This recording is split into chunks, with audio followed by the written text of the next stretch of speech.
I have spent the last hour Googling the name of my hometown. Nothing's there. All the local schools, all the local restaurants, just gone. Even my social media is messed up. I can't find any of my friends online. I can't find anyone. I'm actually kind of freaking out about it. Has anyone ever experienced anything like this before?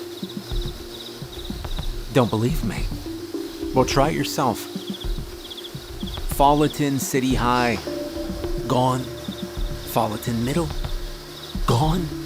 Fullerton Elementary School, gone. Fullerton City College, gone. That preschool behind the tire place and next to the McDonald's, which my mom took us to growing up, you get the idea. Everything's gone. Thousands of people, dozens of places. I can't find information for anybody. It's like we disappeared. I can't even reach the cops. I wish that were the only problem. My family and I woke up this morning to a total blackout. Every single house on the block lost power. That does tend to happen out here in the valley. Often enough that my older brother Mark rigged his computer to get a connection via satellite. The two of us are currently crouched beside the generator, desperately trying to get a handle on the past few hours. My parents are panicking. They won't say why, but we have our suspicions. I saw something in the woods last night. Right before the power went out, when it was still dark outside, Mark woke me up and pulled me over to his bedroom window. He pointed frantically into the trees behind our house. It was raining. The mist made it difficult for my eyes to adjust. But after a moment, something big, and we only agree on something big, darted towards the neighbor's back porch. A thick branch fell in its wake. And then somebody screamed. My parents rushed into the room right at that moment. I guess they heard the commotion and freaked. Mom told us to get away from the window. I gave in right away, because my parents can be scary when we don't listen. But Mark lingered there a little while longer. I didn't see what he saw. Mark whispered that he saw somebody running. He said it looked like they were running away from something. My father turned off the lights. I found that odd and pushed my brother aside. He looked out the window in silence. Finally, after what felt like an eternity, he concluded nothing was there, just wind in the trees. Then the power went out.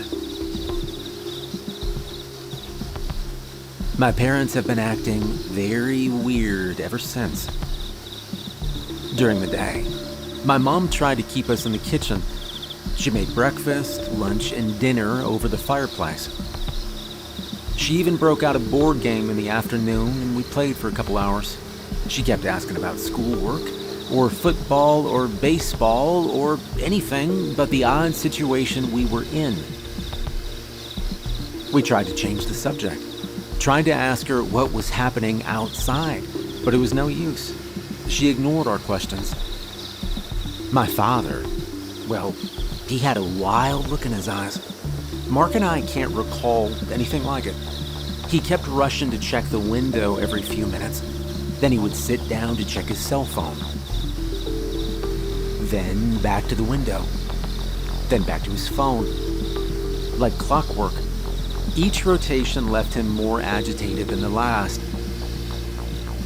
The cable didn't work. The internet had been spotty. There was really nothing to do but read a book or play a game.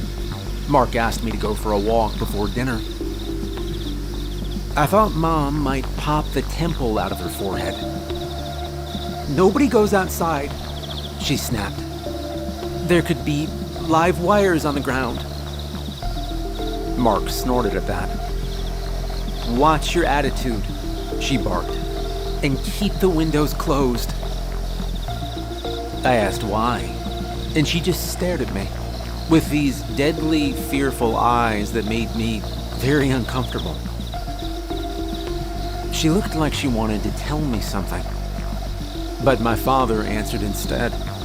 I didn't even realize he was listening.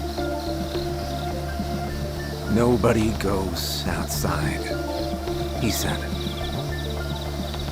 I returned to my book without argument. I found one of Mom's old Stephen King collections and stumbled onto a story about rats in a basement bigger than a man.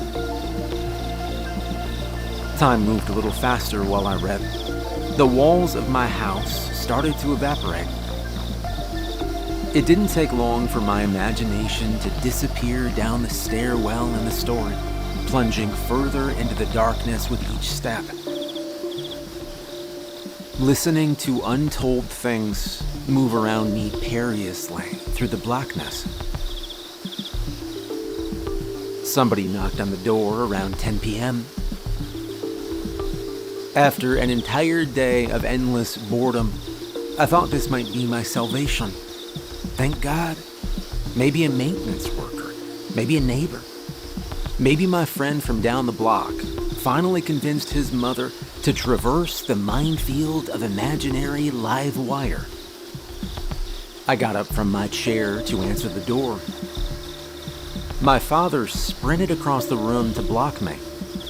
I don't think I'd ever seen him run before. He put his hand over my mouth. I tried to protest. He squeezed my arm. He didn't look angry. He looked scared. His eyes were on fire. It grew quiet outside, like someone was listening. One finger over his lips told me to shut up. I looked over to my mom and saw her doing the same thing to my brother. He looked like he wanted to cry. The knocking resumed. The pace was pleasant at first. Your typical formal but friendly rat-tat-tap. Then a pause. A knock. I was confused. Why were they scared? Why would a burglar knock? I thought that this could be somebody who could tell us what was going on, and it annoyed me that my parents were paranoid. So I got the idea to try saying something anyway. Not my best thought. I started to speak, and my father grabbed me by the throat and pushed me against the wall. His sweaty palm slipped against my mouth. He raised one finger to his lips and held it there. The knocking continued.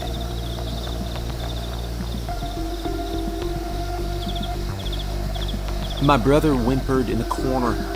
The door hinges whined from the pressure of the knocks. My father reached into his pocket with a hand that was formerly placed around my neck. I knew he had a knife in there. And then just as soon as it started, the knocking stopped. The house got quiet again. My father let go of me. It's been hours since the knocker left. My parents still won't talk to us. My mom's sleeping on the couch. My dad is sitting in front of the door with a gun across his lap. Can someone please tell us what's happening in Falleton City? I still can't find anything online. We are available through message and comment as long as our connection holds. I don't think I'll sleep much tonight. It's too quiet.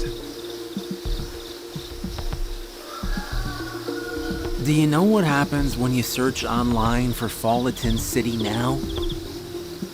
This post comes up. I'm not quite sure how to describe that feeling. We are a community of hundreds, thousands of people, each with countless stories and worries of our own. You are only hearing one of them now. I cannot understand how our digital footprint could disappear overnight, but here we are, Day 2 in a missing city. I didn't get much sleep last night. Mark spent most of it glued to our bedroom window. He woke me and called me over every now and again. Sometimes he saw flashes of light in the distance. Sometimes he saw movement in the trees. Mostly we saw fog. Thick blankets of it descended on our house like a comforter. It also never stopped raining. Big gusts of wind thumped the house hard enough to make us jump. But the worst parts of the previous night were the periods of complete and total silence. Something about that quiet, it can really make you go crazy. In any given suburb, there are a million background noises at once, even in a storm, even at night. Birds should be chirping, insects should be buzzing, car engines or motorcycles or air conditioners should all be gently humming in unison. But we didn't hear any of it. Not a single sound but our own. I couldn't stop thinking about the neighborhood dogs. Shouldn't they be barking? There was one in particular, a yappy little thing named Caesar, which never passed up a good opportunity to wake you up in favor of a scrambling squirrel or rabbit. Did our neighbors have time to get him inside? Did something else happen to them? What happened to Caesar? Mark woke me up for the final time around 5. I tried and failed to shrug him off. I heard something in the street, he whispered. Let's go. I asked him what he heard. Clicking, he said. He got up and walked towards the living room without another word. I didn't want to go. I was freaked out enough.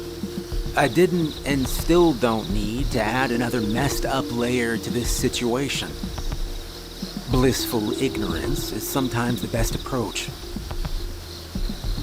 But I got a gut feeling that this wasn't something that should be missed, and I didn't want Mark to be there alone for it. So I followed him. The hallway that leads to my living room passes by my parents' bedroom. We could hear my mother snoring softly on the other side. A baseball bat was propped up by her nightstand. Her cell phone was at the ready right beside it. We tiptoed past the creaking wood floor and arrived at the entrance to the kitchen. The clicking became clearer by that point. Mark pointed over to an alcove by the couch.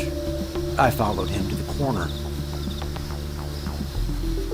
Then he stopped dead in his tracks. My father was sleeping with a gun in his hand. There was a window behind him that looked out into our entire living room. Staring through the other side was a giant black eyeball. We froze. The eye darted back and forth across the room. We were in plain sight. Just standing there in the kitchen like a couple of jackasses, but for some reason, the eye didn't seem to notice us. It passed by a couple times to focus on the toaster or something else. My father must have heard something. He stirred and moved to roll over. When he did, thankfully, we locked eyes. I put one finger to my lips. A sober understanding dawned on his face. He took the safety off his gun. The eye responded to the movement of the gun, and in one swift jolt, disappeared from behind the window, leaving a wake of leaves and scattered footsteps behind it. The air left my lungs. Something big ascended the wood steps to our porch. My dad turned to aim the gun. It started knocking. This time, we didn't need anyone to tell us. We all stayed quiet.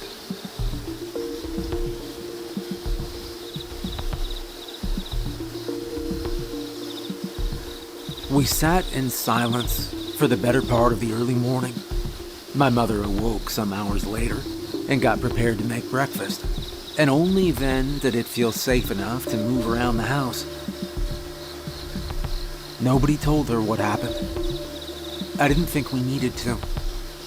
My father certainly wasn't going to. I got the feeling from the look on his face that he would prefer not to talk at all for as long as he could. Mark returned to his spot by the window. Dad disappeared downstairs to get another box of ammo for his gun. I helped Mom cook over the fire, and we all went about our tasks in complete and total silence. No one tried to make fake conversation anymore. There wasn't any point in arguing about what was out there. We had enough food. We had enough water. Nobody was going anywhere. Just after noon, a knock came at the door. Each of us instantly stopped what we were doing. A sigh of relief went through the room when the familiar voice of our neighbor, Mr. Hallow, followed. He was looking for us. The door pounded harder. "No time to explain, please," he said. "Can you let us in?" My father walked in and stood awkwardly between my mother and the door. I could tell that he would prefer to ignore it, but she would never let him live it down. The true married man's dilemma. "Please, folks, if you're in there, open up. We don't have a lot of time," he said. Mark shook his head. "Please," he begged. "Jean is hurt." My mom bit her nails. Dad gave in and reluctantly looked through the peephole. Satisfied with his view of the other side, he slid the pistol into his back pocket, unlatched the lock, and opened the door. "Thank you," he said. Now, Mr. Hallow is a big burly guy. He took my father into his arms and slapped his back so hard the sound echoed down the hall. He moved over to chase my mother down for a kiss on the cheek as his wife and daughter trailed meekly behind. Thank you. We didn't know if we'd see anyone else." My dad nodded awkwardly. My mom stepped up and hugged Mrs. Hallow tight. A quiet, pitiful moan escaped her lips as she did. The two of them were usually thick as thieves. My neighbor was a nice lady, the type that usually never shuts up, but now she couldn't get a word out. A thin line of blood trickled behind her foot. It didn't take long to notice the source. Her slacks were cut from the ankle to the knee. My dad slammed the door. "Come on, Jeannie," my mother said. "Let's get you cleaned up." The two of them walked hand in hand to the kitchen. Mr. Hallow sat down on our couch and wiped the sweat from his forehead and t-shirt. His daughter, Alice, perched herself neatly on the arm beside him.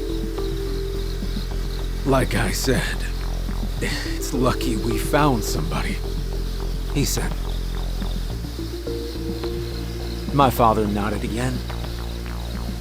"Did you see it?" Mark asked. "Whatever's out there, I mean." Mr. Hallow stared back at him.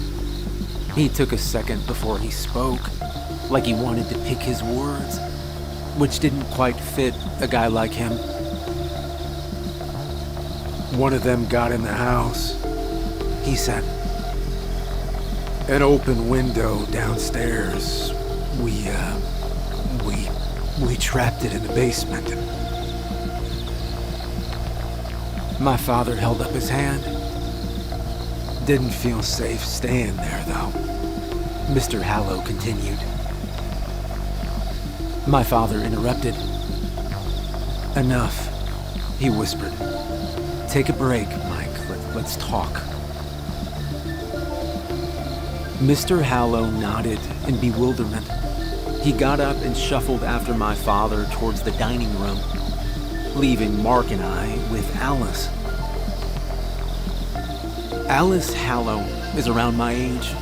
She's short with dark hair and dark eyes. She has this awkwardly adorable round head that she covers up with a bow or pin or some other new accessory every other day. I've had a crush on her since grade school. I know that's probably not relevant, but I just want to point out what may later become obvious. Mark elbowed me in the ribs. I ignored it. So, did you see anything? I asked. Like, did you see anybody out there? She paused and then shook her head. Well, what does it look like outside? Mark asked. Normal. Quiet, she answered. And you really didn't see anything? I asked again. When it started, I mean. She looked at me and shook her head, paused, then relented. We were all inside sleeping, like you probably were. It was late, she started. Or early, I don't know. My dad was upstairs. I was upstairs. My mom doesn't sleep much, so she was doing some laundry in the basement, she continued. I don't know what woke me up first.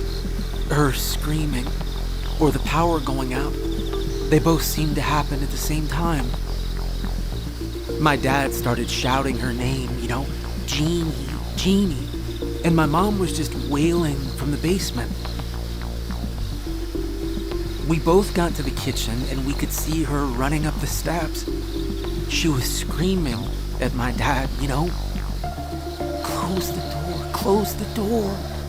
But my dad couldn't stop looking at whatever was behind her. He just froze, she said. Right, Mark whispered. I can't blame him. So I reach out and slam the door, and just as my mom makes it through, something wedges itself in the doorway, she continued. Holy shit, what was it? I asked.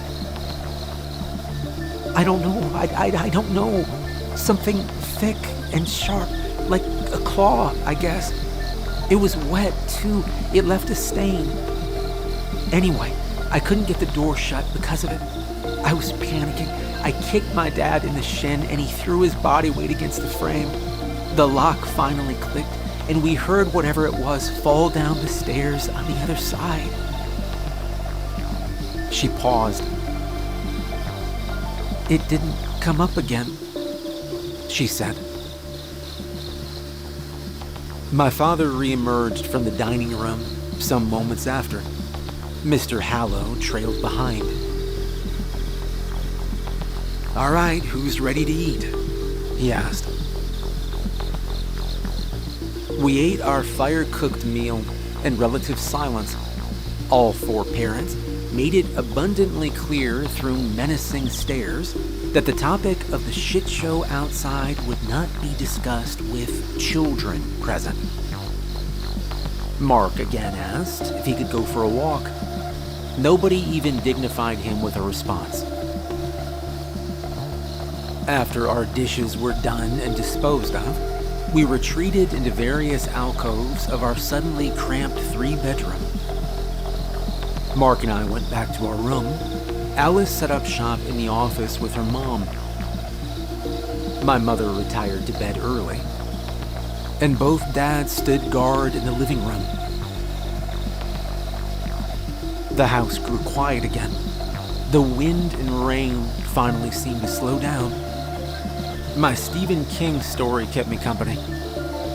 I couldn't help but empathize with the main character.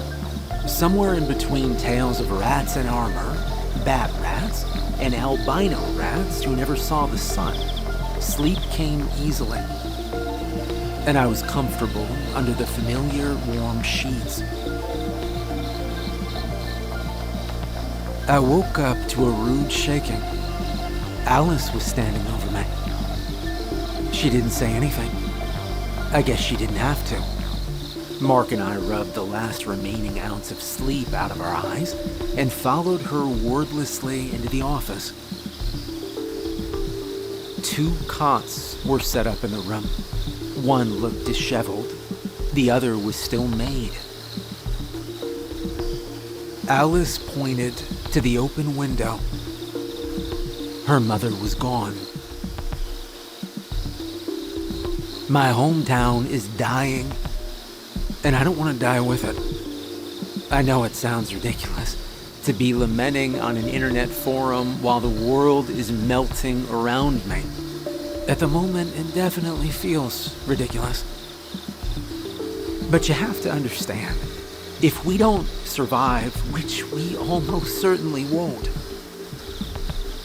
this story will be my town's last living record. That's important to me. That's important to them. I have to let someone know what happened here, even if it's only you. The truth is obvious now. We're being exterminated. This town and its people are being erased. Fullerton City is all but wiped from the collective subconscious already. All that's remaining are the survivors, the creatures, and this story. I'll keep it going as long as they let me. I don't know why this is happening. I don't really care. Not anymore. I just want to get out of here. This will be the last post from inside my childhood home, the only home I've ever known.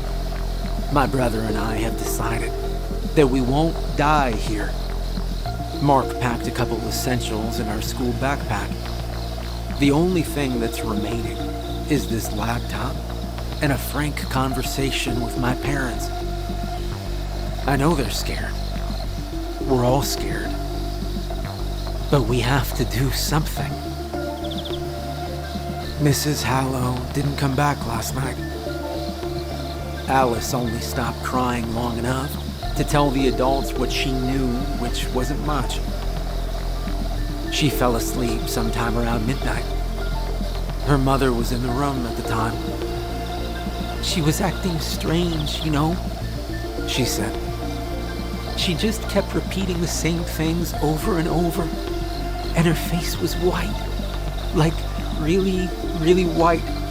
I thought it was just shock over what happened. You know, the scratch, the attack. I didn't know. No, I didn't know. Mr. Hallow was inconsolable. We have to find her, Jack. Me, you, and the boys. Alice can come too if she's up to it. We got weapons, don't we? You got a small arsenal here, Richardson. They're big, but the damn things are stupid enough. My father just shook his head and pursed his lips. I'm not gonna risk my family's safety, Dad insisted. Especially not at night. Mr. Hallow's already red face turned a shade of scarlet. He looked like he might blow a gasket. Then he calmed himself and delivered the next bit like a sermon. Fine. You stay inside and cower. Lie to your kids. Keep them underneath the covers long enough, and maybe they won't think there's monsters outside, huh? You raise your family how you want, asshole, but don't you dare tell me how to take care of mine. Mark looked down at his feet. I avoided my father's glance. Alice, come on, we're going, Mr. Hallow said. Get what you got. We're not staying, Mr. Hallow finished. You're not convincing me to abandon my wife out there. You know me better than that, Jack. My father reached out and handed him a gun. We have extra, he said. You'll need it more. Mr. Hallow nodded awkwardly. He took the pistol and stuffed it into an oversized coat pocket before turning and heading for the door. My mom met him there with some bread and other things stuffed into a plastic bag. There wasn't much, but I think she felt like she had to do something, and she looked like she wanted to say more. But she didn't. Alice reached out and gave me a warm hug. She held on longer than expected. Right around that time, I really wished she would stay. Not just because of my feelings for her, but because I think we all knew what would happen next. It all just happened so fast. Thank you for the hospitality, she said. Mr. Hallow shook each of our hands one last time. My father opened the door for him. Without another word, the pair descended the front porch into a thick evening fog. Alice turned back to wave. She turned around, and they were gone. My father shut the door. Dad shuffled back to the couch and collapsed. Mom waited at the door, like they might change their minds. Mark perched at the window. He looked over and shook his head at me. Just as an all-too-familiar clicking echoed down the block, I could feel my body instinctively tensing. I had no true preparation for what came next. The sound started quietly before it seemed to fill the air. Soon, it was as if 1,000 crickets suddenly invaded Folleton and all decided to chirp at the same time. The ringing, awful cacophony of it was deafening. Somebody outside screamed. I couldn't tell if it was a man or a woman. The chirping erupted even louder and seemed to devour their voice. My father held his head in his hands. He motioned for us to block our ears. My mother started to cry. Underneath the clicking, underneath the screams, one word became clearer as it repeated over and over again. Jeannie, the man screamed. The gun went off soon after. One shot at first, then 2, 3, 4 in quick succession. Somebody else started screaming, and I knew that had to be Alice. The pain behind that scream made my stomach turn. The gun went off one more time. The clicking dissipated. The scream stopped. And then it was quiet again. My father got up and quietly led my brother away from the window. Mom fell to a heap in front of the couch. I could feel the tears forming in the corner of my eyes, and I tried to fight them back. You knew that would happen, I told my dad. Why did you let her go? He stared back at me. Heavy footsteps echoed on the porch. The knocking started. My mother couldn't control her sobs. My father dropped onto the floor to silence her. It was no use. The two of them ended up in this awkward wrestling embrace. The pounding outside continued. "We killed them," Mark whimpered. "And now they're gonna kill us." The footsteps left the porch and circled the house. We heard a knocking from my bedroom window. Then the office window. "They're checking for weaknesses," Mark whispered. "They're trying to find a way in." The sound ascended to the roof. Heavy footsteps paced back and forth above us. The chimney kicked back smoke. "It's too small," my father said. "They can't fit. Please, God, they can't fit." My mother wrapped her arms around her head. The knocking surrounded us. There had to be a dozen of them, all checking various points of entry, all clicking their disturbingly loud song in unison. Staying quiet would be no use now. They had to know we were inside. Mark gestured for me to look through the peephole. I squinted, and I noticed something in the distance. It was still dark, but the sun started to rise on the horizon. And with it came a few tentative beads of light, which softly illuminated the neighborhood. I realized I was staring at the home of Yappy Caesar.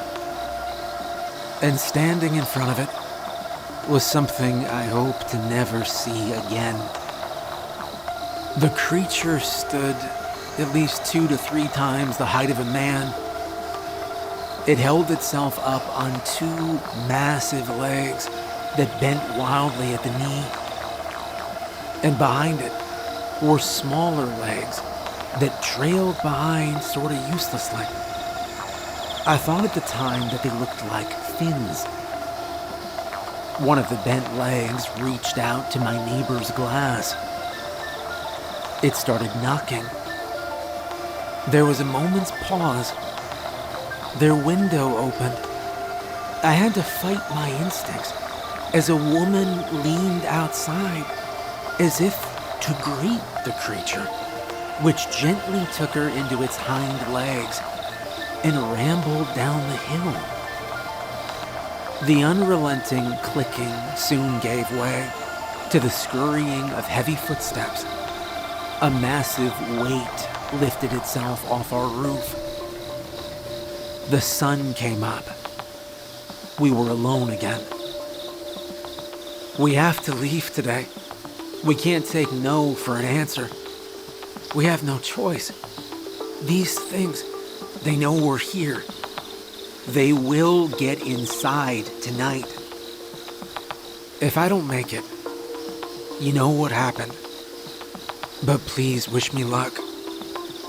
I feel better knowing that some trace of my town will live on in this forum."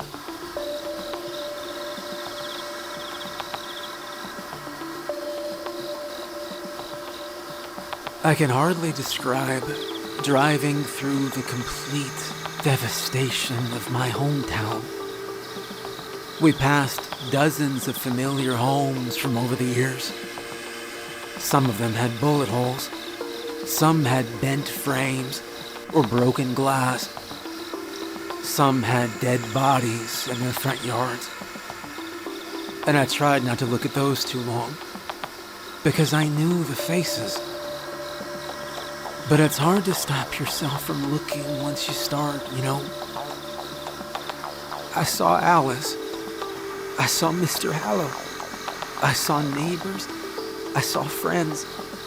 Some of them died running. Some died fighting. But they all seemed to end up the same way. In scattered bits and pieces. Cast like trash. Almost decorating their own immaculately made front lawns. My father drove the car. Only one road led us out of town, but it passed through a few hiccups along the way. The supermarket on Grand Street sat behind two apartment complexes that tended to be crowded. The gas station on Main would allow us to fill up, but they didn't call it Main for nothing, and more people would almost certainly lead to more problems. All of these issues swirled around my head in unison, with the backdrop of my entire town carved up like origamis right in front of my face. And my dad didn't even seem fazed by it. He actually hummed for the first 10 minutes of the trip. My dad is not the type to hum. At first, I thought it might be a nervous thing, but then my mother started to join in. "Guys," I called out.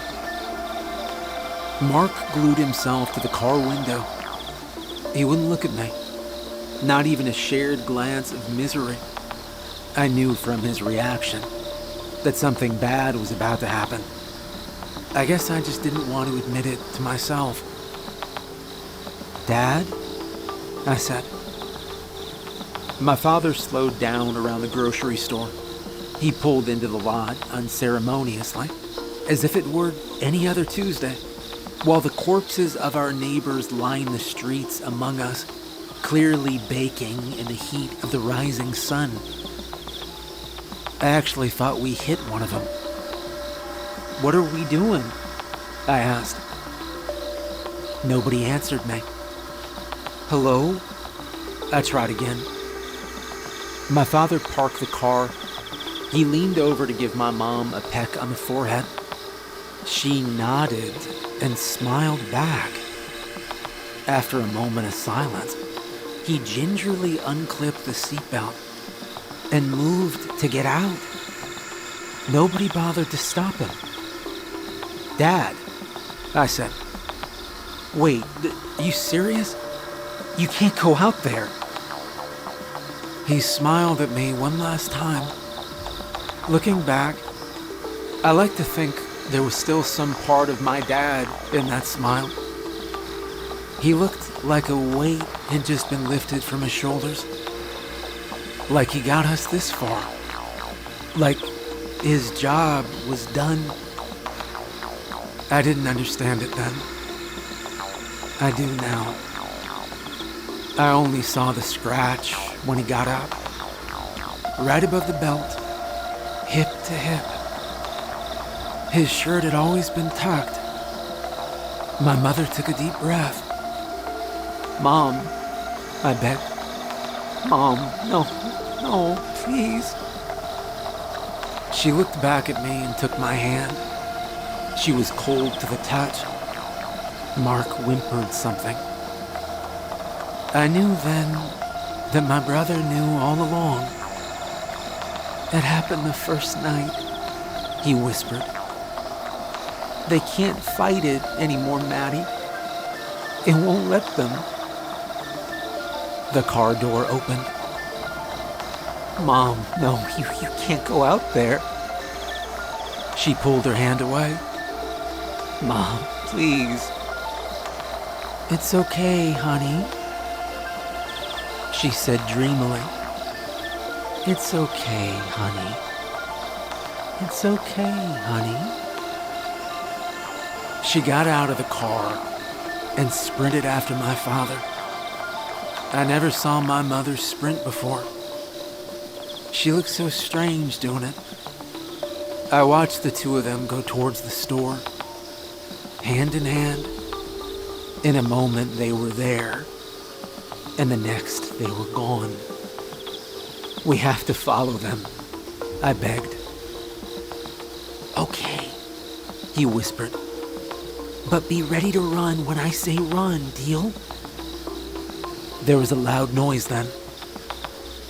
"I'm the oldest," he insisted.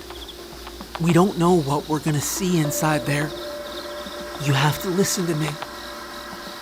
"Shut up and let's go," I said.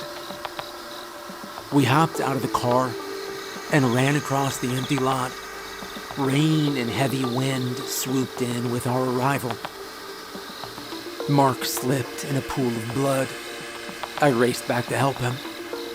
By the time we both made it inside, our parents were gone. We looked around for a minute. The store seemed to be shelled. Overturned shelves made it difficult to get around. Smeared floors made the entire place stink worse than a slaughterhouse. At the center of the store was a staircase that leads to the basement level. Normally larger items, like water jugs, are stored down there. We got the distinct feeling that we weren't totally alone, because we could hear some kind of movement in that area. So we moved toward it. Mark found some cover behind a blown-out register. We used it to peek down the staircase. An enormous pit sat below us. We couldn't actually see where it ended. Mark picked up a can and dropped it. 10 to 15 seconds later, it made contact with the bottom. The closer we inched towards the center, the more that movement seemed rhythmic, almost pulsing, like a heartbeat. We heard footsteps. Mark ripped my collar and pulled me back. Approaching the center of the store were a man and woman who both looked familiar to me from different places. That was my first thought, that they must be together without me realizing. And it really is a small city after all. The couple walked up casually to the edge of the pit. They looked at each other and smiled. Then they jumped, hand in hand, as if expecting to land in a ball pit. The splat came after the boom sound. The store grew quiet. Something seemed to be slurping down below. "What the hell?" Mark whispered. "You don't think..." "It drinks the blood," I interrupted. Suddenly, the pulsing grew louder.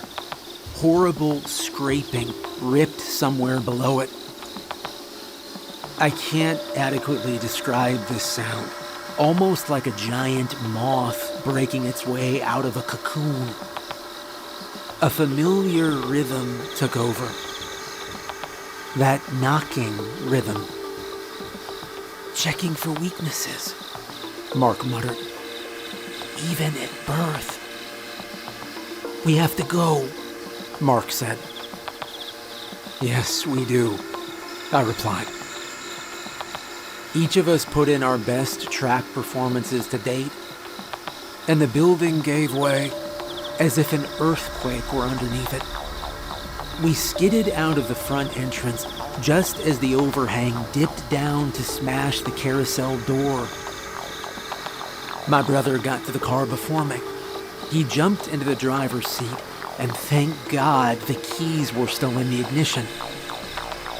He smashed the gas and all but left me with the passenger door popped open.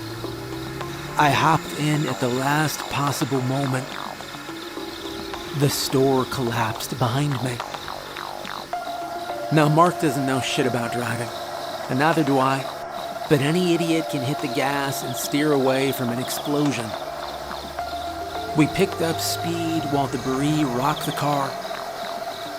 Just as we got back on the road, Mark pointed into the rear view, and I wish he didn't. Standing in the wake of the grocery store was a creature 3 times its size. I didn't look at it twice. We managed to drive to the gas station before nightfall. We found it pretty much untouched. I don't think anybody else made it that far. We took the mountain road into the next town, and we drove past sundown. We're safe and sound now, in a place called White Valley. The people here are friendly, but none of them, including the sheriff, can tell me a damn thing about Folleton or what happened to it the past few days. Go figure. I hope more than anything that my post can help drive more survivors out of the woodwork. Please message me if you or someone you know lived through the attack on Folleton City. I can't overstress the importance of that. We can't let our town just be forgotten. One day we will go back. I don't care if it's just Mark and me. I know we can find the entrance the same way we found the exit. We don't expect to find anyone alive.